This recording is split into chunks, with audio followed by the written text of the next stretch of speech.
Assalamualaikum warahmatullahi wabarakatuh. Di Facebook dan di IG.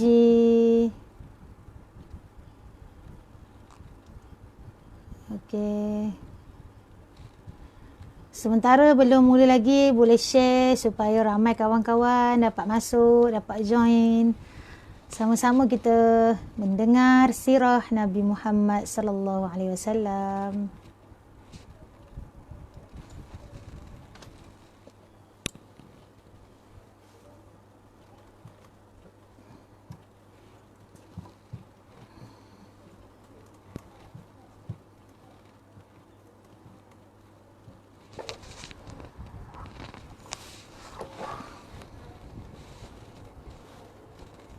InsyaAllah lambat sikit. Muhammad Afif Rifki, terima kasih ajak kawan-kawan join sama. Afif Rifki. Okey.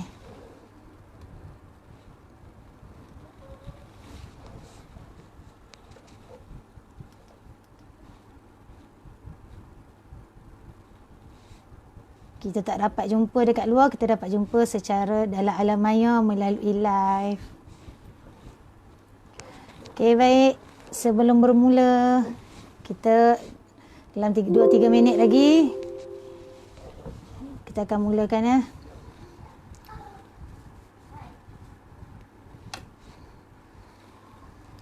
Baik, yang dah join. Assalamualaikum. Salam. Afiq Al-Azmi, ya. Hai Zazah, ya Afiq. Terima kasih join di IG ya. Ajak rakan-rakan lain sekali join. Boleh sekali bersama-sama share dengan kawan-kawan. Jom kita dengar sirah Nabi Muhammad sallallahu alaihi wasallam. Afiq Azmi, ya. Okey, ajak lagi kawan-kawan join. Afiq Azmi, Afiq Rifki.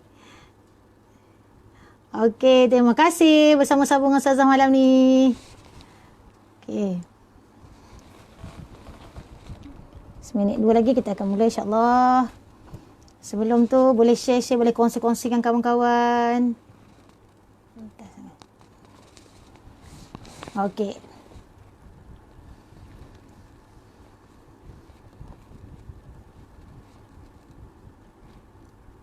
Okey, baik. Kita nak mula dah dalam seminit lagi. InsyaAllah, saya nasyid kita akan sekejap lagi kita akan nasyid pertengahan ni. Hari ni kita buat nasyid pertengahan. Okey. Kenapa pertengahan? Pertengahan lah. Saya kita nak dengar nasyid berkaitan dengan kisah sirah ni. Okey, baik. Yang dah join boleh share lagi, boleh kongsi-kongsikan lagi. Hari ni isyak kali ni lambat. Jadi sebab itulah ramai yang join lambat sikit kan. Isyak 8:40 lebih. Okey, ni gelap sikit. Okey, baik. Okey, kita teruskan. Assalamualaikum warahmatullahi wabarakatuh. Alhamdulillahirabbil alamin. Wassalatu wassalamu ala asyrafil anbiya'i wal mursalin wa ala ali wa sahbihi ajma'in. Rabbi syrah li sadri wa yassir li amri wahlul 'uqdatam min lisani yafqahu qawli. Amma ba'd. Ya, terima kasih yang join di Facebook. Cepaka Syarikat Mai Sarah, terima kasih sudi meluangkan masa. Dengar tak? Mikrofon aku tak dengar. Di IG Mia Sarah, Afiq Azmi, Muhammad Afiq Rifki, terima kasih. Okey, di Facebook pun ramai dah. Okey, dah masuk. Okey, baik. Kita mulakan perkongsian ilmu kita pada malam ini dengan bacaan Ummul Kitab. Kita niatkan buat Seri Paduka Baginda Nabi Muhammad sallallahu alaihi wasallam, ahli keluarga baginda, sahabat baginda, para rasul, orang soleh, wali, sekalian orang mukmin yang lelaki ataupun perempuan yang masih hidup ataupun telah meninggal dunia. Juga buat kedua ibu bapa kita, buat guru-guru kita, buat penulis kitab sirah Nabi Muhammad SAW yang sampai kepada kita sehingga hari ini. Juga tidak lupakan buat diri kita sendiri. Al-Fatihah. Bismillahirrahmanirrahim. Alhamdulillahirabbil alamin. Ar-Rahmanirrahim. Maliki yaumiddin. Iyyaka na'budu wa iyyaka nasta'in. Shiratal ladzina an'amta 'alaihim ghairil maghdubi 'alaihim waladdallin. Waalaikumsalam ya Maisarah. Mia, Mia Sarah, terima kasih join sekali malam ni. Kenapa? Boleh? Ha? Haus. Ambil sana dulu. Ya, Ustazah Khairani dengar. Alhamdulillah. Okey. Baik, Alhamdulillah dengar. Okey, baik. Malam ini malam siri yang ke-18. Dah siri 18. Hari ini bersamaan dengan 6 Rejab 1442 Hijrah. Okey, dekat IG gelap sikit. Minta maaf nah. Okey. Baik, jadi sebelum kita mulakan pada malam ini, sudilah berkongsi, tekan butang share, kongsikan dengan kawan-kawan supaya ramai lagi yang dapat manfaat daripada perkongsian sirah kita ni. Jadi mungkin ada yang yang tak sempat nak baca, tetapi apabila mendengar insya-Allah kita ingat balik kembali sirah Nabi Muhammad sallallahu alaihi wasallam. Jadi alhamdulillah semua insya-Allah semua sihat ya. Sama ada di Facebook dan di IG. Okey, insya-Allah semua sihat. Jadi baik kita malam ini live pada malam ini bab yang ke-30 dan 31. Bab 30 dan 31. Waalaikumsalam Ustazah Ju ya. Alhamdulillah semua sihat. Alhamdulillah dan hendaknya semua juga yang sihat yang dengar pada malam ini semua dalam keadaan sihat insya-Allah. Okey, jadi bab malam ni bab yang ke-30 iaitu bermulanya zaman penyiksaan. Bermulanya zaman penyiksaan. Okey, daripada mana penyiksaan dalam golongan hamba dan juga daripada golongan orang yang merdeka. Seterusnya bab yang ke-31 insya-Allah kita akan insya-Allah kita cuba sempatkan hijrah mencari tempat perlindungan. Itulah hijrah yang pertama yang berlaku kan. Okey baik. Waalaikumsalam ya Mak Teh, terima kasih join. Okey baik, kita terus bab yang ke-30.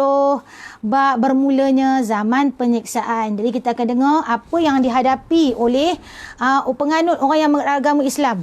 Yang mula memeluk agama Islam, mereka menerima pelbagai cubaan, pelbagai seksaan. Apabila memeluk Islam, mereka menerima pelbagai seksaan. Jadi kita dengarkan dalam kitab ni ditulis 10 orang lebih kurang dari golongan hamba. Dari golongan hamba dan juga daripada golongan merdeka. Kita akan dengar secara ringkas, kita akan selusuri secara ringkas bagaimana penyiksaan, apa penyiksaan yang mereka hadap demi untuk mempertahankan agama Islam. Okey, jadi setelah orang musyrikin Mekah ni melakukan pelbagai kiranya caci, mencela, kira pelbagai daripada sudut psikologi. Mereka seksa daripada sudut psikologi tapi tak berkesan. Orang Islam makin bertambah. Jadi pada ketika itu, mereka mulalah melakukan seksaan yang berat-berat. Mereka mula nak memikirkan berat macam mana. Ada yang kena bakar, ada yang kena seksa, ada yang kena jemur tengah panas, ada yang kena halau daripada rumah, ada yang kena tindih dengan batu. Jadi inilah cerita yang kita akan dengarkan sebentar lagi, iaitu lebih kurang dalam 10 orang yang disebutkan di dalam kitab ini. Okay, dalam kitab ini. Ya, Waalaikumsalam Mak Jamilah di Facebook, terima kasih. Waalaikumsalam Kak Zakia, terima kasih join malam ni. Damia Maisarah, ya 6 ada. Ya Allah, dah nak tahun 6 dah Damia Maisarah. Tahun 6 dah. InsyaAllah kita akan berjumpa tahun ni insyaAllah. Tahun depan dah tingkatan ya. Okey, terima kasih join sama-sama dengan sirah. Okey, baik. Jadi, yang pertama, yang palinglah selalu kita dengar penyiksaan terus siapa dia? Bilal bin Rabah. Okay, kita ceritakan dari sudut golongan hamba dulu. Okay, hamba adalah orang manusia yang kita kata kiranya tak ada pembelaan lah. Kira orang manusia yang lemah lah pada ketika itu. Sebab mereka ini hidup bersama dengan tuan mereka. Mereka tak bebas. Mereka bersama dengan tuan yang menjaga mereka. Jadi bila mereka memeluk Islam, sudah pastilah sekiranya tuannya tu tak memeluk Islam, pastilah diseksa. Kan tuannya masih tak setuju. Jadi pada ketika itu Bilal bin Rabah memeluk Islam, tuannya ialah Umayyah bin Khalaf. Tuan kepada Bilal bin Rabah ialah Umayyah bin Khalaf. Asalnya semua ramai yang kira nama Bilal bin Rabah ni masyhur kan. Kita pernah dengar nama-nama dia. Dan sirah dia pun ramai pernah dengar. Jadi kita ingatkan kembali. Jadi Bilal bin Rabah ialah orang Habsyi yang berasal daripada negara Habsyah yang terletak di negara Afrika. Okay, jadi kulit mereka macam kulit orang negro, hitam legam, kira kulit orang hitam lah.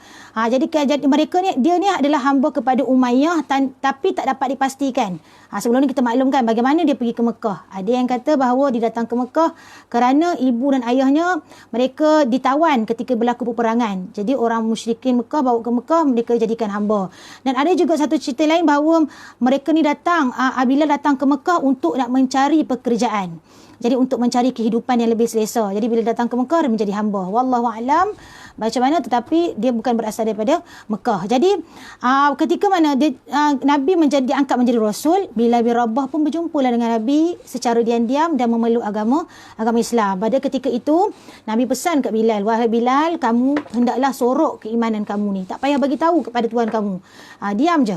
Okey, diam, tak payah sampaikan, tak payah cerita. Okey, sebab Nabi tahu bahawa akan berlaku ada penyiksaan. Kan pasti mereka akan diseksa supaya mereka ni keluar daripada agama Islam. Jadi tetapi akhirnya Umayyah tahu juga bahawa Bilal bin Rabah memeluk agama Islam. Jadi pelbagai cara yang dilakukan oleh Umayyah bin Khalaf ni diseksa Bilal supaya Bilal keluar dari Islam. Apa di antaranya? Yang pertama, ada dia, satu kali tu dia buat tali jerut kepala Bilal. Jerut kepala Bilal dan kemudiannya dia panggil budak-budak tarik Bilal tu dekat atas padang pasir. Bayangkan, kita tarik, kalau kita tarik lembu ke macam ni, bayangkan kalau kita tarik binatang tu pun kita rasa terseksa sangat. Ni bagian manusia tarik, dijerut tali tu, tarik daripada pasir. Tarik, tapi waktu itu Bilal tetap teguh dengan agama Islam. Jadi bila Umayyah lihat tak jadi kesan apa-apa pun ni, kiranya tetap tak mau keluar daripada agama Islam. Jadi dia lihat ada lagi cara dia nak seksa. Jadi kemudian dah gagal percubaan pertama ni, Umayyah pun buka baju Bilal ni, ikat tangan, ikat kaki, letak di tengah padang pasir yang panas. Bayangkan sekarang kita berada dalam musim panas kan. Cuba keluar tengah-tengah hari, tak pakai baju, pergi duduk dalam 5 minit, 10 minit. Bayangkan. Tapi ni Bilal bin Rabah, padang pasir yang sangat panas, yang sangat kering, dibuka bajunya, diikat kedua tangan kakinya, diletakkan batu yang besar, yang berat atas dada. Dengan berlapikkan padang pasir kan. Jadi baring tengah panas terik. Okey, pada ketika itu apa yang dikeluarkan daripada mulut Bilal ialah Ahad. Disebut Allah itu Isa. Jadi walaupun badan berat dengan batu yang besar, walaupun baju tak pakai, walaupun tangan diikat, tapi tetap hatinya tak putus-putus menyebut Ahad, iaitu Allah yang Maha Esa, Allah yang Maha Esa. Jadi pada ketika itu Umayyah cakap kepada Bilal, aku akan lepaskan kamu daripada seksaan ini sekiranya kamu kembali kepada berhala Lata dan Uzza. Aku akan lepaskan kamu. Umayyah kata. Pada ketika itu Bilal tak jawab, sebaliknya Bilal terus sebut Ahad. Begitulah penyiksaan yang dihadapi oleh Bilal. Jadi kalau siang dalam keadaan panas, malam pula dalam keadaan sejuk. Okay. Sejuk tu tanpa pakaian, tanpa kain, bayangkan. Dalam keadaan badan panas, tiba sejuk balik, panas balik, sejuk balik. Jadi itu yang dihadapi, sejuk yang sangat mencengkam. Tulang-tulang itu tapi dihadapi oleh Bilal demi keimanan kepada Allah. Jadi sehinggalah pada satu hari, lalulah Abu Bakar ke tempat Bilal diseksa tu, dan Abu Bakar mohon kepada Umayyah supaya Abu Bakar membeli Bilal dan dilepaskan Bilal, dan Umayyah bersetuju. Dan ketika itu Abu Bakar bayarlah. Bayar kepada Umayyah dengan sejumlah beberapa dirham, kemudian dibebaskan. Umayyah pun bebaskan Bilal, sebab dia kata kalau tak lepas pun memang Bilal ni takkan keluar daripada agama Islam. Jadi setelah dia dibebaskan, maka Abu Bakar membawa balik Bilal. Dirawat lukanya sehingga sembuh, kemudian Abu Bakar bebaskan Bilal. Dan ketika itulah Bilal mengabdikan dirinya kepada Allah SWT, juga kepada Nabi Muhammad SAW. Dan ketika mana mereka berpindah, mereka berhijrah ke Madinah, satu hari ketika nanti Bilal dilantik menjadi Muazzin. Sebab itulah sekarang ni gelaran Bilalan, Bilal Azan, Bilal bersempena dengan nama Bilal bin Rabah ni. Okey, ini adalah yang pertama. Yang kedua, siapakah dia hamba yang diseksa? Iaitulah daripada keluarga Yasir. Jadi sebelum tu, mari kita ambil sedikit masa, kita cuba dengar nasyid Hijaz, nasyid tentang keluarga Sumayyah. InsyaAllah Yasir jadi isterinya Sumayyah. Jadi kita dengar nasyid tajuknya Sumayyah. Kita dengar insya-Allah daripada nasyid ni kita akan dapat gambaran serba sedikit mengenai apa yang keluarga Yasir hadapi. Ya, hari anugerah 5 tahun lepas nasyid Sumayyah ya, Kak Maisarah. Cikgu Maisarah. Oh, okey. Oh, mana murid-murid tu ya? Waalaikumsalam ya Ustaz. Okay, comel. Oh, terima kasih bersama malam ni ya. Siapa tu? Adam ke siapa? Okey, baik. Ahmad Nabil. Nabil, terima kasih bersama dekat IG. Muak Salamah Butara dia bersama IG. Di IG ya. Okey, baik. Itu nasyid tadi. Kalau insya-Allah saya pasti ramai pernah dengar nasyidnya. Nasyid tajuk Sumayyah, tapi Sumayyah bersama keluarganya ialah suaminya Yasir. Kan kalau ada dalam setengah kitab sirah kata Ammar, Yasir dan Sumayyah. Tapi sebenarnya ada seorang lagi bersama dengan mereka, itulah Ubaidullah. Okey, saudara dengan Ammar, katakan adik-beradik dengan Ammar. Jadi Yasir ayahnya, ayah Ammar. Okey, kemudian Sumayyah ibunya dan Ubaidullah. Okey, mereka ni diseksa, asalnya mereka ni bukannya tinggal dekat Mekah, mereka berasal daripada Yaman. Okey, diceritakan bahawa keluarga Yasir ni berasal daripada Yaman. Mereka datang ke Mekah untuk nak mencari saudara kepada ayah mereka dekat Mekah. Itu jadi mereka datang ke Mekah. Tapi bila sampai ke Mekah, keluarga Yasir ni, Yasir mendengar bahawa agama yang Nabi Muhammad sallallahu alaihi wasallam bawa. Jadi keluarga Yasir ni pergilah berjumpa dengan Nabi Muhammad sallallahu alaihi wasallam di rumah Arqam bin Abu Arqam dan memeluk agama Islam di sana. Jadi ketika mana mereka ini apabila pembesar Quraisy mendengar bahawa mereka ini memeluk Islam, jadi mereka ini diseksa sangat teruk oleh Abu Jahal. Okey, Abu Jahal katakan Abu Jahal dan pembesar Quraisy yang lain. Siksaan mereka itu ada yang ceritakan bahawa sehinggakan Sumayyah itu, siksaan itu matinya tu kemaluannya dicucuk dengan tombak. Ada yang diceritakan begitu. Maksudnya dengan benda yang tajam. Allah Akbar. Bayangkan siksaan di tengah padang pasir. Bagaimana kita tak tahu macam mana lagi lah. Dijeruk leher, dipukul, kiranya siksaan yang sangat pedih yang mereka terima. Sehinggalah pada ketika itu Nabi Muhammad SAW lalu, Nabi Muhammad SAW kata, bersabarlah. Bersabarlah wahai keluarga Yasir. Dalam nasyid ni pun ada sebut kan sesungguhnya tempat kamu dari syurga. Sikit lagi, tahanlah sabar. InsyaAllah tempat kamu dekat syurga dah. Kamu mati je ni, tempat kamu syurga. Allah Tuhan.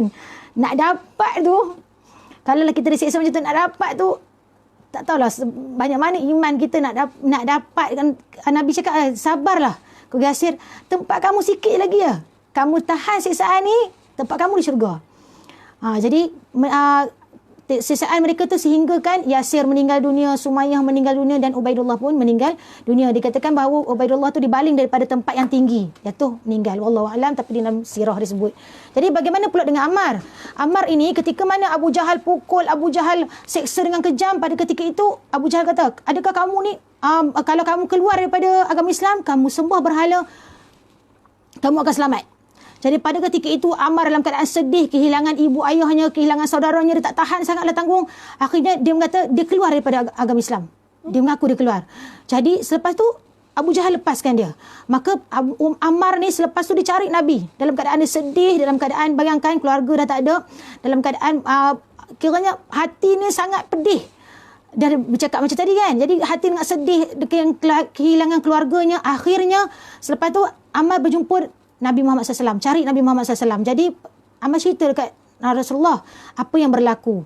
Okay, jadi pada ketika itu Rasulullah SAW melihat Ammar. Melihat, Rasulullah kata, sekiranya lah berlaku sekali lagi pada kamu seperti ini, maka tak apa kamu ulang lagi lah perkataan begitu. Sebab apa? Sebab Nabi nampak bahawa Ammar berkata hanya daripada mulut dia, tetapi hatinya tetap teguh kepada Allah Subhanahu wa taala. Jadi tetap teguh, sehingga pada ketika inilah ada ayat Quran yang berkaitan dengan peristiwa ini, iaitu dalam surah An-Nahl ayat 6.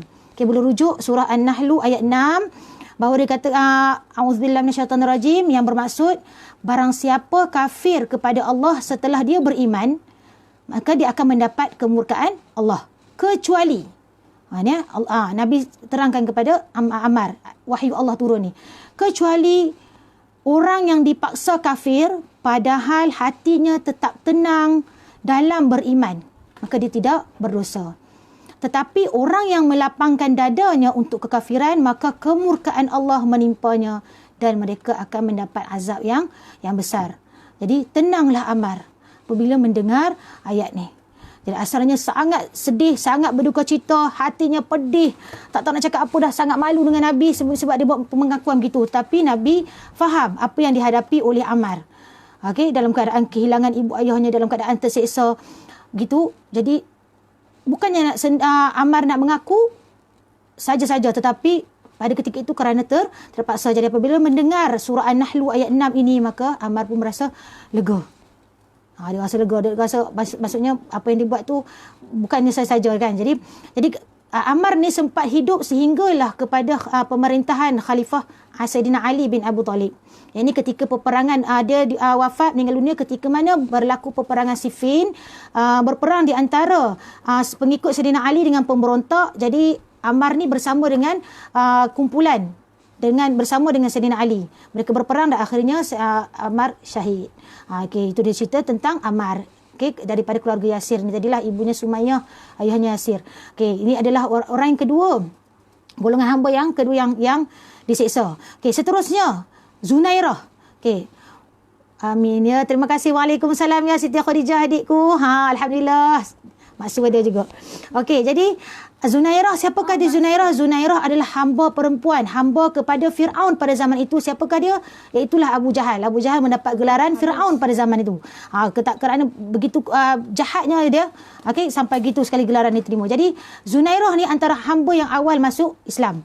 Okey, jadi pada ketika apabila Abu Jahal mengetahui sahaja dia memeluk Islam, Abu Jahal selalu ejek dia. Tu masuk Islam tu sebab nak kahwin dengan Nabi lah tu. Pelbagai-bagai lagi lah. Dari sudut psikologi lah kan. Kita kata-kata kita tu sebenarnya nak menjatuhkan dari sudut dalaman kita. Jadi kata, kamu ni, Zunairah masuk Islam ni sebab kamu nak berkahwin dengan Nabi lah. Berbagai lagi certaan. Pada ketika Zunairah buat tak kisah je. Apa yang tuan ni nak cakap lah. Okey. Nak katalah. Jadi pada ketika itulah antara seksaan yang Abu Jahal lakukan ialah Abu Jahal bakar besi yang panas. Bakar panas tu, letakkan besi tu ke atas mata Zunairah. Seksaan Jadi besi yang panas tu dibakar, diletak ke atas mata Zunairah sehingga matanya buta. Jadi setelah tengok macam tu, Abu Jahal kata, itulah kau jadi buta ni sebab kamu dah derhaka kepada Latar Uzza. Sebab kamu derhaka dengan Latar Uzza lah mata kamu buta. Jadi Zunairah kata apa? Kamu ni berdusta. Sekali-kali kamu berdusta. Sebabnya Latar dengan Uzza tu berhala yang tak ada bagi manfaat pun, yang tak ada bagi mudarat pun. Tak ada apa-apa pun sebenarnya. Kan? Jadi pada sebelah malamnya, dengan izin Allah SWT, Allah mengembalikan kembali penglihatan kepada Zunairah. Dan bahkan penglihatannya lebih elok lagi daripada sebelum tu. Lebih terang lagi. Kekuasaan Allah nak tunjukkan bahawa diseksa dengan teruk oleh Abu Jahal. Akhirnya Allah datangkan kembali penglihatan Zunairah. Jadi esoknya tu Abu Jahal kata apa? Ini adalah sihir Muhammad. Ni sihir Muhammad lah ni. Muhammad buat sihir ni. Masya Allah, begitulah pula. Sedangkan itu Allah nak tunjukkan kekuasaannya, bahawa Allah boleh sembuhkan, Allah boleh datangkan apa sahaja kepada hamba dia. Jadi selepas itu tetaplah Abu Jahal seksa Zunairah dengan pelbagai-bagai seksaan yang sangat kejam. Tetapi Zunairah tetap bertahankan imannya, tetap kental imannya, sehinggalah Abu Bakar As-Siddiq datang memerdekakan Zunairah. Okay, Abu Bakar datang membebaskan, membeli Zunairah daripada Abu Jahal. Jadi setengah ahli sejarah mengatakan nama Zunairah ni ialah Zinaizah. Zinaizah ada kata yang tu. Jadi ini bukan cerita dongeng ya anak-anak. Ini bukan cerita dongeng. Ini cerita betul ni. Bayangkan besi dibakar dan letakkan pula. Kita ambil besi terbakar sikit, kita terpegang kuali yang panas pun apa kita rasa. Kita terpegang dan kita akan, refleksi kita akan elok kan. Tetapi ni tak boleh nak elok. Ada orang sendiri tuannya sendiri letakkan besi tu di matanya. Allahu Akbar. Okey, seterusnya yang keempat, siapakah dia lagi? Labihah. Ini secara ringkas kita tahu inilah penyiksaan yang mereka hadapi. Antara penyiksaan yang dicatat dalam sejarah, yang tak catat di sejarah, ya Allahu alam. Banyak lagi lah yang tidak dapat kita dengar. Ini yang diceritakan. Okey, yang keempat ialah Labihah. Labihah juga adalah hamba perempuan seperti juga Zunairah. Dia adalah hamba kepada Sayyidina Umar Al-Khattab. Pada ketika ini Sayyidina Umar tak masuk Islam lagi kan. Jadi Labihah ni hamba kepada Sayyidina Umar. Jadi begitu juga apabila Umar mengetahui bahawa Labihah memeluk Islam, terus diseksa dengan kejam. Begitulah penyesaan mereka dapat, kena pukul, kena pelbagai. Kalau kita dengar kejam tu maksudnya kena pukul, kena bakar, macam itulah. Lebih kurang kan. Kita bayang je. Jadi ketika Umar kata, kamu keluar tak? Kalau kamu keluar daripada agama Islam, aku tak akan seksa lagi lah. Tetaplah Labihah tak mau keluar daripada agama Islam. Jadi akhirnya Abu Bakar juga beli Labihah ni daripada Sayyidina Umar. Ketika itu Umar tak masuk Islam ni lah. Jadi Abu Bakar juga yang beli, yang tebus kembali hambanya. Okey, yang kelima Abu Fakihah. Okey, Abu Fakihah siapakah dia? Adalah Abu Fakihah ni hamba milik Safwan bin Umayyah. Tadi Bilal bin Rabah hamba kepada Umayyah bin Khalaf. Okey, sekarang Abu Fakihah hamba kepada Safwan bin Umayyah bin Khalaf. Jadi Safwan ni anak kepada Umayyah tadi. Kan? Okey, nampak gambaran Jadi Safwan ni seksa Abu Fakihah seperti juga mana ayahnya seksa Bilal. Macam tu jugalah, jemur tengah panas, seksa, dipukul, diletakkan batu di atas. Begitu siksaan dia. Jadi dia letakkan di atas panas, letakkan batu, diikat kaki dengan tangan. Begitulah. Pada ketika tu ada sekali tu Umayyah datang, Umayyah tengok Safwan ni seksa Abu Fakihah. Umayyah kata apa? Tambahkan lagi siksaan. Tambah lagi siksaan biar sampai Muhammad selamatkan mereka ni. Hamba ni. Jadi begitulah sehinggalah Abu Bakar sendiri datang dan membebaskan. Abu Bakar datang untuk membebaskan Abu Fakihah. Sebenarnya pada ketika penyiksaan yang berlaku, Abu Bakar ni tak rehat. Abu Bakar sendiri, Abu Bakar As-Siddiq ni tak rehat. Gitu sahabat Nabi ni. Dia nak cari agam di mana pelusuk-pelusuk rumah orang, di mana rumah-rumah yang tak dekat lorong-lorong, dia tak rehat, dia pergi, dia akan cari mana-mana tempat yang bersembunyi, mana-mana kot-kot lah ada orang Islam yang kena seksa. Itu kerja Abu Bakar. Dan Abu Bakar pada ketika ini jumpa je dia nak bebaskan. Jumpanya dia nak bebaskan. Dia dibayar apa sahaja dia minta oleh tuan pada ketika itu. Asalkan orang Islam ni dibebaskan. Jadi itulah kerjanya, kerja Abu Bakar. Jadi ketika itu dia nampak Abu Bakar pun membelilah Fakihah daripada Safwan. Jadi pada ketika itu Safwan pun kalau dia kata kalau lah dia tak jual, dia tak ada untung apa pun, akhirnya tetap Abu Fakihah akan mati, kena tanam juga kan. Jadi bila jual dapatlah juga sedikit wang, sedikit keuntungan kan. Jadi gitulah tugas Abu Bakar. Kita lihat begitulah nak selamatkan orang agama yang menganut agama Islam. Okay, seterusnya yang keenam, siapakah dia lagi? Nahdiyah dan anak perempuannya. Nahdiyah ni hamba kepada Al-Walid bin Al-Mughirah. Begitu juga setelah dia masuk Islam, dia teruk, dia seksa dengan kejam sehinggalah Abu Bakar beli Nahdiyah daripada Al-Walid. Jadi Al-Walid ni bersetuju untuk jual Nahdiyah ni dengan syarat bayar balik dengan berapa harga yang Walid beli dulu. Dia dengan pembelian dulu. Jadi Abu Bakar pun bayar, kemudian bebaslah Nahdiyah ni. Jadi seterusnya lagi Ummu Unais dan anak perempuannya. Ummu Unais ni hamba yang sangat, kiranya dia dengan anak dia Latifah berada dengan dua tuan yang berlainan. Okey, Ummu Unais ni hamba kepada Al-Aswad bin Abdul Yarus. Anaknya Latifah hamba kepada Al-Walid bin Al-Mughirah. Mereka anak beranak tapi mereka berada dalam tuan yang berlainan. Begitu juga mereka diseksa. Al-Walid seksa dengan sangat teruk sekali. Anak dengan ibu dua-dua kena seksa sangat teruk. Sehinggalah Allah utuskan Abu Bakar. Allah datang ke Abu Bakar. Abu Bakar sampai ke tempat mereka diseksa dan Abu Bakar minta dibebaskan dengan sejumlah wang, iaitu lebih kurang dalam 40 dirham. Dibayar kepada Al-Aswad untuk bebaskan Ummu Unais. Dan juga begitu juga Al-Aswad pun setuju untuk jual Latifah ni dengan syarat bayar kembali berapa harga yang dibeli dulu. Hamba ni dibeli kan. Mereka beli hamba ni. Mereka beli. Tu nampak tu sikit. Jadi apabila beli, Abu Bakar pun bebaskan mereka. Maka berjadilah orang Islam yang bebas. Okey, jadi seterusnya yang ketujuh. Ni ada 10 orang lebih kurang hamba yang diceritakan yang diseksa. Amir bin Fuhairah. Ini yang ditulis dalam kitab ni. Yang kita tulis tak tahu lagi. Amir bin Fuhairah hamba kepada tokoh musyrikin Mekah, tak diberitahu dalam ni siapa namanya, tapi dalam salah seorang juga pembesar Quraisy. Jadi dia ni diseksa sehinggalah hilang ingatan. Amir bin Fuhairah ni diseksa dengan kejam, diseksa, dipukul teruk sampai dia hilang ingatan. Dan pertuturan Amir pun menjadi macam apa yang dikatakan oleh lidah dia tak terang, tak dengar, tak apa jelas. Sebab apa? Sebab ada pukulan urat saraf apa semua dah rosak dekat kepalanya. Tetapi walaupun begitu, akhirnya alhamdulillah Abu Bakar sempat selamatkan dia. Dan selamatkannya, dan Amir bin Fuhairah ni lah yang bertanggungjawab, yang kiranya sangat berjasa kepada Nabi ketika mana Nabi berhijrah ke Gua Sur. Kan, ke Gua Sur, Nabi berhijrah. Amir bin Fuhairah ni sangat berjasa. Kita akan dengar nanti kisah apakah peranan yang dibuat, apakah jasa yang dibuat oleh Amir bin Fuhairah ni ketika mana Nabi Muhammad SAW berhijrah ke Madinah nanti.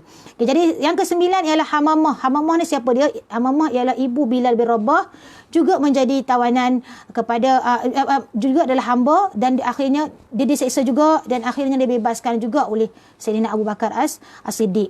Okey, yang ke-10 Khabbab bin Al-Arad. Kita dah pernah dengar nama sebelum ni kan, hamba-hamba masjid Islam. Khabbab al-Arat ni adalah seorang tukang besi. Dia pandai buat perisai, dia pandai buat dia pandai buat tombak, dia pandai buat parang, barang-barang alatan perang ni semua dia pandai buat. Jadi tapi dia adalah hamba kepada perempuan. Tuan dia ialah Ummu Anmar. Nama tuan dia Ummu Anmar. Perempuan. Walaupun tuan dia perempuan, tetapi Khabbab ni dia terima je apa yang disiksa, dia tak melawan pun sebab dia adalah hamba. Jadi apa yang dibuat oleh Ummu Amnar ni ikat dia pada sebatang tiang, dia nyalakan api. Khabbab ni diikat dekat pokok, dekat sebatang tiang, dinyalakan api sekeliling Khabbab tu. Kemudian dia kata, kamu nak kembali kepada agama nenek moyang kamu? Khabbab kata, tidak, aku adalah pengikut Muhammad. Cakap itu. Jadi pada ketika itu dia dengar jawapannya tu, lagilah bertambah marah Ummu Amnar ni, lagi ditambah siksa sehingga kan api tu membakar bawah.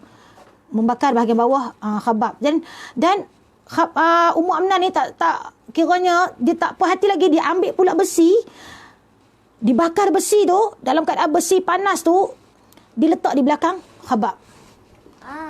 Dia letak di belakang Khabbab sehinggalah badan lemak daripada kan terbakar, daripada lemak daripada badan Khabbab tu cair, lemak tu sehingga kan boleh terpadam api yang ada tu. Allah Akbar. Sampai lemak pun kira keluar daripada badan Khabbab ni disebabkan yang dilakukan daripada besi panas tu. Dan punyalah kejamnya Ummu Amnar ni, daripada besi panas tu juga dia letak kat kepala Khabbab. Letak kat kepala Khabbab, kepala dia tu, kulit kepala dia terbakar sikit. Terbakar sikit kepala dia. Jadi kiranya rambut ni pun bakar. Bayangkan, ya Allah ya Tuhan, cuba ambil api. Ambil api bubuh kat besi, kita bubuh kat badan kita. Ya Allah, saya saja bubuh tak ada kita. Ya Allah Akbar. Jadi sehingga begitu sekali lah siksaan yang dihadapi oleh Khabbab ni. Jadi Ummu Amnar ni diseret, lepas tu pula diseret pula Khabbab ni di tengah padang pasir, dalam keadaan kulitnya dah rosak dengan kena dah kulitnya yang dia kata macam dah tertanggai-tanggai lagi belakang beliau tu, diseret pula, disuruh upah orang seret dalam tengah padang pasir yang panas tu. Begitu siksaan yang dihadapi oleh Khabbab. Tetapi waktu itu Khabbab tetap teguh beriman kepada Allah Subhanahu wa Taala. Jadi kisah ini sebenarnya kita dengar ni sebab mereka ni bercerita pada ketika ada penulisan sirah. Jadi pada satu hari, dalam satu majlis, pada ketika zaman Sayyidina Umar, dalam satu majlis, Umar mungkin bersembang, wallahu alam, Umar tanya, wahai Khabbab, satu ketika dulu apa yang siksaan yang paling azab kamu hadapi? Umar tanya balik Khabbab. Khabbab membangun. Khabbab kata, wahai Amirul Mukminin, inilah siksaan aku yang paling dahsyat aku hadapi. Dibuka belakang dia. Waktu itulah Umar melihat belakang Khabbab ada kesan hitam. Kesan lepas kulit terbakar. Umar saksikan sendiri kulit Khabbab yang terbakar, kesan daripada yang dibuat oleh tuannya tadi. Masih ada. Jadi begitulah cerita tu sampai dah ditulis. Itulah dihadapi oleh Khabbab al-Arat. Kita tengok tadi, Allah, Bilal. Mereka ni sanggup diperlakukan begitu, sanggup disiksa begitu demi untuk nak menyelamatkan iman mereka, demi untuk mereka nak menyelamatkan agama mereka. Allahu alam, kita doalah semoga apa saja ujian kita yang kita hadapi sekarang ni sangat sedikit pun kita dah kita tanya iman kita. Ya, Waalaikumsalam Kak Razita, terima kasih join sama pada malam ini. Boleh share lagi yang lain-lain sambil dengar, boleh share. Mungkin ada yang tak perasan malam ni ada sirah Nabi. Semoga insya-Allah ramai-ramai kita ambil manfaat. Jadi ini tentang tadi adalah hamba yang disiksa. Sekarang kita cerita bagaimana pula orang merdeka pula disiksa. Lebih kurang 7 orang, tapi sikit-sikit Siapakah orang merdeka disiksa? Bukan hamba je kata disiksa. Orang merdeka juga tetap disiksa. Jahatnya begitu orang musyrik Mekah. Mereka tak takut agama Islam tersebar. Jadi antaranya siapa dia? Abu Bakar As-Siddiq pun disiksa. Ketika mana Abu Bakar meluk Islam, sebelum ni ingat lagi dah, Abu Bakar tanya kepada Nabi, wahai Nabi, apa kerja aku sekarang? Nabi kata, kerja kamu seperti aku. Maksudnya sebarkan agama Islam. Jadi pada ketika itu Abu Bakar tak boleh duduk diam dah. Dia terus nak kata kat Nabi, kata, wahai ketika mana dakwah boleh disebarkan secara terbuka, Abu Bakar minta, wahai Nabi Muhammad, boleh tak aku pergi kepada kaum musyrikin Mekah, aku nak berdakwah, aku nak baca ayat Al-Quran. Jadi pada ketika itu Nabi kata larang, tak boleh. Kita masih lagi sedikit. Jumlah kita masih lagi sedikit. Nabi kata. Tetapi Abu Bakar tetap minta, tetap merayu. Bagilah aku pergi untuk pergi nak sampaikan bacaan ayat-ayat Quran ni. Mana nak tahu ada yang tersentuh hati dalam meluk Islam. Jadi pada ketika itu dah Abu Bakar minta, Nabi Muhammad pun izinkan. Jadi pergilah Abu Bakar ke tengah-tengah pergi ke tempat Masjidil Haram, tempat berkumpulnya para pembesar Quraisy. Pada ketika itulah Abu Bakar membaca ayat Quran dengan sangat kuat dan mereka menyeru kepada beriman kepada Allah dan Rasul. Pada ketika itu pembesar Quraisy dengar je bacaan ayat Quran dibaca Abu Bakar. Pembesar Quraisy terus datang, terus pukul Abu Bakar. Pukul dengan sekuat tenaga mereka. Pada ketika itu Abu Bakar nak lari diri dah. Nak dapatlah kesempatan lari diri. Utbah bin Rabi'ah dapat tangkap Abu Bakar, dia pegang kiranya terompah lah kasut keras, dia pukul muka Abu Bakar. Dia ceritakan bahawa muka Abu Bakar hidung dia jadi termasuk. Wallahualam, tapi hidung dia kiranya kuatnya pukulan tu, mungkin patah tulang hidung ke wallahualam, tapi termasuk dan lepas tu muka dia kiranya bengkak, muka Abu Bakar. Kira memang kata apa? Cedera lah muka Sayyidina Abu Bakar. Jadi melihat keadaan itu, pada ketika itu ada sekumpulan Bani Taim. Bani Taim ni adalah kabilah keturunan dengan Abu Bakar juga. Mereka adalah kabilah yang sama. Mereka datang selamatkan Abu Bakar dan terus bawa Abu Bakar balik ke rumah ayahnya Quhafah, Abu Quhafah. Pada ketika itu mereka dah hantar, orang Bani Taim ni hantar Abu Bakar ke rumah ayahnya. Bani Taim datang balik. Mereka kata kat Utbah bin Rabi'ah, "Wahai Utbah, sekiranya mati Abu Bakar, siap kamu akan mati." Jadi mereka kiranya nak balas balik lah kan. Jadi apabila Bani Taim kembali balik, orang Taim datang balik ke rumah Abu Bakar, Sayyidina Abu Bakar, mereka melihat alhamdulillah kiranya Abu Bakar masih hidup. Jadi ketika itu Abu Bakar tak sedar. Sampai ke rumah, bila dia sedar je dia tengok ada muaknya sebelah, muaknya di gelaran Ummu Khair. Pada ketika itu apa perkataan Abu Bakar? Ketika dia sedar, dia kata apa? "Wahai ibuku, bagaimana keadaan Rasulullah?" Bagaimana keadaan Rasulullah? Dia tak tanya keadaan diri dia. Dia tak ingat pun diri dia dah cedera. Tapi dia terus tanya, bagaimana keadaan Rasulullah ni, wahai ibuku? Ibu jawab kata, Rasulullah dalam keadaan baik. Ibu jawab. Tapi waktu tu Abu Bakar terus ajak ibu dia terus cari Rasulullah. Nak tengok. Kok lah selepas berlaku kejadian tu, pembesar Quraisy pergi serbu pula ke buat apa-apa kat Nabi Muhammad SAW. Jadi Abu Bakar terus pergi ke rumah Nabi Muhammad SAW dalam keadaan sakit tu. Jadi nak memastikan keadaan Nabi. Jadi bila sampai je, melihat Nabi dalam keadaan elok, dalam keadaan aman, dalam keadaan tenang dan sebagainya, barulah Abu Bakar rasa tenang. Dan pada ketika itulah Ummu Khair, ibunya, memeluk agama Islam di hadapan Nabi Muhammad SAW. Tapi ayahnya Abu Quhafah tetap dengan agama berhala, tetap dengan menyembah berhala Lata dan Uzza. Okay, yang kedua itulah Uthman bin Affan, orang yang merdeka yang kena seksa. Okay, dia catat dalam sirah ialah Sayyidina Uthman pun kena seksa. Jadi ayah Sayyidina Uthman Affan ni meninggal ketika kecil. Jadi ibunya Arwah binti Baidah berkahwin lain, muda lagi kan, dia berkahwin lain dengan Uqbah bin Abu Mu'aiz. Nama ni kita selalu sebut dekat sebelum ni, dia adalah jiran Nabi yang sangat kejam jugalah. Jadi ibu Sayyidina Uthman berkahwin dengan Uqbah ni, jiran Nabi. Jadi apabila ketika Sayyidina Uthman memeluk Islam, apabila diketahui oleh ibunya mogok lapar, tak mau makan, ibu dia berjemur tengah panas. Jadi ibu dia tahu bahawa Sayyidina Uthman ni adalah anaknya yang lembut hati, yang mudah berasa kasihan. Jadi kalaulah ibu dia tu mogok lapar, tak mau makan apa semua, mestilah Uthman akan kembali kepada agama mereka. Tetapi tak berlaku. Sayyidina Uthman tetap dengan agamanya, walaupun Sayyidina Uthman kesian tengok mak dia berlapar, tahan lapar, berjemur tengah panas. Tapi tak boleh nak buat apa sebab tetap mempertahankan imannya. Jadi akhirnya ibunya sendiri mengalah. Ibunya Sayyidina Uthman sendiri mengalah. Tetap dikata tak boleh jadi Sayyidina Uthman tetap dengan agama Islam. Jadi pada suatu hari bapa saudara dia Al-Hakam bin Al-As, bapa saudara ni yang antara dia cela sebelum ni kita cerita yang mana pada pembukaan Mekah nanti dia akan memeluk Islam. Hakam Al-As ni apabila dia tahu je anak saudara dia Sayyidina Uthman memeluk Islam, dia kata, adakah kamu ni mengikut Nabi Muhammad?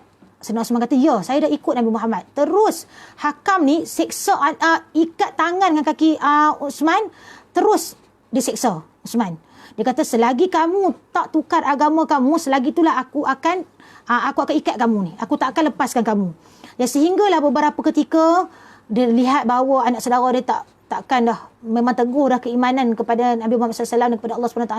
Akhir sekali Hakam pun lepaskan Sayyidina Osman. Jadi mereka ni ibunya, bapa tirinya dan hakam ni mereka buang Sayyidina Osman daripada keluarga Affan. Maka hiduplah Sayyidina Osman keluar daripada rumah ibunya tu, tinggal bersama dengan pengikut agama Islam yang lain, yang mana mereka pun juga ada yang dah dibuang oleh keluarga. Ada tempat yang mereka menginap. Jadi seterusnya yang ketiga ialah Az-Zubair bin Awam. Az-Zubair bin Awam kita dah tahu bahawa dia memulai Islam dalam umurnya belasan tahun, dalam keadaan remaja, masih muda dia memulai Islam. Jadi apabila dia adalah anak saudara kepada Siti Khadijah, isteri Nabi. Apabila bapa saudara dia tahu je Zubair memeluk Islam, terus ikat Zubair dekat tiang. Ikat dan biar pun tu tak peduli, tak bagi makan, tak bagi apa, biarlah dekat situ. Kalau dia dapat dengan harapan, bapa saudara dia harap bahawa Zubair bila haus mesti akan tukar agama. Tapi tak berlaku. Jadi melihat keteguhan iman itu, bapa saudara tak boleh buat apa dah, lepaskan juga Az-Zubair dan dia katakan bahawa kamu tak boleh lagi dah balik ke rumah. Kamu dah dibuang daripada keluarga. Jadi Az-Zubair pun tinggallah juga bersama dengan Sayyidina Osman dan orang yang dibuang keluarga. Seterusnya Sa'ad bin Abi Waqqas. Kita dah dengar sebelum ni dah bagaimana Sa'ad bin Abi Waqqas, ibunya pun juga melakukan mogok lapar, tak mau makan, berjemur tengah panas, tak mau kiranya tak naklah anaknya keluar daripada agama Islam dengan melakukan pelbagai perkara. Jadi sehingga kiranya tapi Sa'ad tetap teguh dengan iman dia. Kita pernah dengar. Jadi sehingga kan ibu dia marah sampai ibu dia kata apa, wahai Sa'ad, aku dengar sekarang ni engkau sudah menjadi seorang yang celaka. Kan demi Allah, demi Lata, demi Uzza, ibu tidak akan membenarkan orang yang menjadi pengikut Nabi Muhammad ni tinggal dekat dalam rumah ni. Okey, dan sekarang ternyata engkau ni adalah pengikut Muhammad, haramlah kamu masuk ke rumah aku ini, dan haramlah kamu makan makananku, dan haramlah kamu meminum air milikku. Jadi pada ketika itu, kata-kata Nabi ni membuatkan Sa'ad bin Abi Waqqas rasa sedih. Dia rasa macam susah hati. Jadi berjumpa dengan Nabi Muhammad SAW, dan Nabi Muhammad SAW mengatakan bahawa ada ayat Quran diturunkan bahawa sekiranya sekiranya berkaitan dengan akidah, tetaplah dengan akidah kamu. Tapi sekiranya tidak berkaitan dengan akidah, tetaplah taat kepada kedua ibu bapa kita. Jadi pada ketika itu Sa'ad bin Abi Waqqas tetap menjalankan tugasnya sebagai anak. Dalam masa sama, bab akidah Sa'ad tidak mempedulikan apa permintaan ibunya. Jadi seterusnya Abdullah bin Mas'ud. Okey, sikit lagi. Abdullah bin Mas'ud juga diseksa, bukan oleh keluarga dia. Kita dah dengar sebelum ni bagaimana Abdullah bin Mas'ud dia memohon kepada Rasulullah SAW untuk pergi membaca Al-Quran. Jadi bila dia pergi baca Al-Quran, maka dia pun dipukul. Dia pergi macam Abu Bakar juga lah tadi. Dia pergi dipukul sehinggalah berdarah Abdullah bin Mas'ud ni. Tapi dia nak pergi juga pada esok harinya. Walaupun dia dah cedera, dia ada parah ketika baca Al-Quran tu, dia tetap nak pergi juga esok. Tapi orang muslimin yang lain tegah, tak payah pergi, jangan pergi. Sebab Abdullah bin Mas'ud ni di Mekah dia tak ada kabilah. Dia adalah seorang diri. Okay, jadi takut nanti Jadi takut nanti tak ada pembelaan kepada dia. Macam tadi Abu Bakar ada pembelaan daripada kabilahnya. Begitu. Jadi gitulah dia dihadapi oleh Abdullah bin Mas'ud. Dalam siri sebelum ni dah diceritakan bagaimana dia diseksa. Kemudian Khalid bin Sa'id. Khalid bin Sa'id juga apabila dia Islam, mereka ni apabila Islam mereka diam. Sehinggalah apabila ayahnya tahu, ayah dia juga adalah pembesar Quraisy yang terkemuka. Apabila ayah dia tahu je, terus ayahnya halau daripada rumah.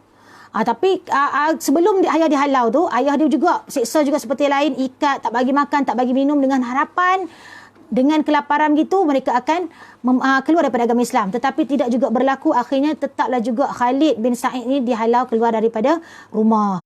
Okey, seterusnya Abu Zar Al-Ghifari begitu juga. Kita dah dengar cerita sebelum ni. Diseksa bagaimana ketika dia mengisytiharkan bahawa dia memeluk agama Islam. Pada ketika itu dia dipukul. Kan? Dan sebelum ni dah ceritakan. Kemudian Abbas, bapa saudara Nabi, peringatkan jangan pukul Abu Zar Al-Ghifari ni daripada kabilah Ghifar. Nanti kita nak pergi ke Syam, kita akan lalu kampung mereka. Nanti kalau kita nak pergi, nanti mereka akan buat balik kita. Jadi 2 kali berlaku penyiksaan daripada pembesar Quraisy kepada Abu Zar. Boleh rujuk kembali live yang sebelumnya. Okay, kemudian masuk bab sebelum berakhir bab ni, itulah sebenarnya mereka di Mekah terdapat beberapa sahabat Nabi yang mendapat perlindungan daripada orang Quraisy. Okay, antaranya ialah Uthman bin Maz'un. Uthman bin Maz'un ni dia mendapat perlindungan daripada Al-Walid bin Al-Mughirah. Sebab apa mereka ni mendapat perlindungan? Sebab mereka ni antaranya adalah kerana mereka ni bersahabat, adalah kerana ni mereka bersaudara. Jadi mereka ni mendapat perlindungan daripada orang musyrikin Mekah. Jadi bila mereka mendapat perlindungan, orang tak boleh nak buat apa kat mereka. Orang tak berani nak buat apa-apa. Jadi mereka ni dah selamat dalam perlindungan lah. Jadi pada ketika itu Uthman bin Maz'un ni dia boleh jalan pergi ke pasar dalam keadaan dia agama Islam. Kalau tak ada siapa pun kacau dia, tak ada siapa pun seksa dia sebab dalam perlindungan Al-Walid bin Mughirah. Jadi ketika Uthman melihat ramai orang Islam diseksa, pada ketika itu Uthman dia kata kat Al-Walid, dia rasa macam rasa bersalah. Kata dia dalam keadaan senang-senang je kan. Jadi dia kata mulai hari ini aku tidak lagi mahu berlindung di bawah perlindungan kamu wahai Al-Walid. Aku sekarang ni berada dalam perlindungan Allah. Jadi pada ketika itu Al-Walid pun buat pengumuman dekat kota Mekah bahawa wahai semua penduduk Mekah, kamu hendaklah tahu bahawa Uthman bin Maz'un ni bukan lagi dalam perlindungan aku. Jadi buatlah apa yang kamu nak buat. Jadi setelah lah mereka mendengar je pengumuman tu, jadi ada beberapa ketika tu Uthman pun turut juga dipukul. Sehinggalah mata sebelah dia rosak. Jadi Al-Walid pun datang pada ketika itu, dia kata, itulah kamu Uthman, tak mau lagi dalam perlindungan aku. Kalau kamu dalam perlindungan aku, kamu takkan jadi macam ni. Tu Uthman kata, sekiranya lah aku dipukul rosak lagi sebelah mata aku lagi ni, aku tetap juga tidak akan berada dalam perlindungan kamu. Aku tetap berada dalam perlindungan Zat yang Maha Esa. Begitulah kiranya mereka ni tetap kuat keimanan mereka. Kita dengar cerita ni bahawa kuatnya keimanan mereka kepada Allah SWT. Iman mereka. Jadi begitu juga Abu Bakar juga akan mendapat perlindungan daripada daripada pembesar Abu Duranah. Ini kita akan dengar dalam bab yang akan datang. Juga begitu juga Nabi Muhammad SAW pernah mendapat perlindungan, pernah berlindung di bawah seorang kafir musyrik ketika mana Nabi Muhammad SAW pergi ke Taif nak berdakwah tetapi tidak diterima. Ketika pulang ke Mekah, orang pembesar Quraisy tak bagi Nabi masuk ke Mekah. Pada ketika itulah Nabi mendapat perlindungan juga. Okey, seterusnya dalam masa lebih kurang 5 minit lagi kita cuba selesaikan bab 30 sikit je, iaitu bagaimana hijrah yang pertama, iaitu hijrah untuk nak mendapat perlindungan. Jadi sebenarnya apabila mereka dah menghadapi banyak penyiksaan demi penyiksaan, akhirnya Nabi beritahu alangkah baiknya lah sekiranya lah kamu dapat pergi ke negeri Habsyah. Rajanya sangat baik negeri Habsyah ni, dan siapa yang duduk dalam pemerintahan raja ni takkan teranaya sebab raja ni sangat adil. Okey, jadi sahabat tanya, dekat mana ni? Nabi tunjuk dekat sana. Jadi itulah dekat negeri Habsyah. Jadi mereka pun pergilah berhijrah pada kali pertama. Okey, kiranya dalam kali pertama pergilah mereka berhijrah. Perancangan asalnya Nabi beri keizinan untuk berhijrah pada bulan Rejab. Sekarang kita berbulan apa? Rejab kan? Jadi pada bulan Rejab Nabi kata okey, boleh berhijrah ke Habsyah. Pada bulan Rejab tahun kelima kenabian. Tetapi itu adalah perancangan lah, kiranya keizinan Nabi, tetapi terjadinya hijrah pada 3 bulan selepas itu, ketika bulan Syawal pada tahun yang sama, 5 kenabian. Maka berhijrahlah mereka lebih kurang 15 orang ke negeri Habsyah, 11 lelaki, 4 perempuan. Jadi siapa mereka? Zubair bin Awam, Abdurrahman bin Auf, Abu Salamah bin Asad bersama isterinya Ummu Salamah, Abu Sirah bin Abu Jaham bersama isterinya Ummu Kalsum, Abu Huzaifah bin Utbah bersama isterinya Sahlah, Abu Sirah bersama isterinya Ummu Kalsum, Abu Huzaifah bersama isterinya Sahlah, Abdullah bin Mas'ud, Amir bin Rabi'ah, Uthman bin Affan bersama isterinya Ruqayyah bin Muhammad, anak Nabi Muhammad Uthman bin Maz'un tadi, Mus'ab bin Umair dan Suhail bin Baidah. Jadi mereka ini diketuai oleh Uthman bin Maz'un. Ada yang kata bahawa Uthman bin Affan menjadi ketua rombongan. Maka mereka pun pergilah, mereka pergi. Ada yang menjadi soalan lah, ramai yang masuk Islam, kenapa 15 orang je? Pada ketika itu mereka tak dapat peluang lagi nak berhijrah atas beberapa kekangan. Jadi 15 orang yang saja yang pergi. Jadi dan juga tugas dakwah di Mekah masih lagi belum selesai, dan Nabi Muhammad SAW tidak akan berhijrah selagi tidak mendapat keizinan daripada Allah Subhanahu Wa Taala. Jadi mereka pun pergilah. Pada malam tu mereka berkumpul, mereka keluar senyap-senyap berkumpul di lembah Syaibah. Jadi tiba di situ mereka pun berkumpul terus pergi ke laut. Dekat tepi laut tu di sana ada kapal yang akan pergi berangkat ke negara Habsyah.